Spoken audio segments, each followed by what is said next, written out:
স্কেলের দাবিতে দেশের ৬৪ জেলায় কর্মসূচি পালনের ঘোষণা দিয়েছে বাংলাদেশ সরকারি কর্মকর্তা কর্মচারী কল্যাণ সমিতি।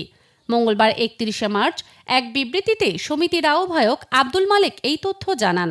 তিনি বলেন, দীর্ঘদিন ধরে সরকারি কর্মচারীদের জন্য নতুন পে স্কেল বাস্তবায়ন না হওয়ায় প্রায় ২২ লাখ কর্মচারী ও তাদের পরিবার চরম ভোগান্তির মধ্যে রয়েছে।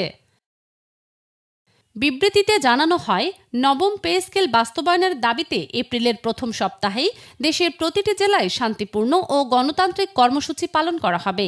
এই কর্মসূচিতে সংশ্লিষ্ট সকল কর্মকর্তা কর্মচারীকে অংশ নেওয়ার আহ্বান জানানো হয়েছে।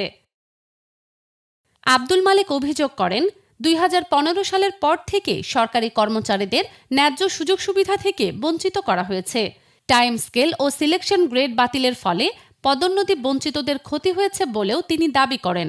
একই সঙ্গে দ্রব্যমূল্যের ঊর্ধ্বগতির সঙ্গে বেতন সমন্বয় না হওয়ায় নিম্ন ও মধ্যম আয়ের কর্মচারীরা মানবেতর জীবনযাপন করছেন।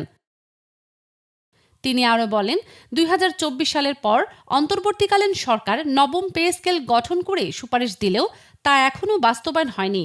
সরকার চাইলে প্রজ্ঞাপন জারি করে দ্রুত এ দাবি বাস্তবায়ন করতে পারত বলেও মন্তব্য করেন তিনি।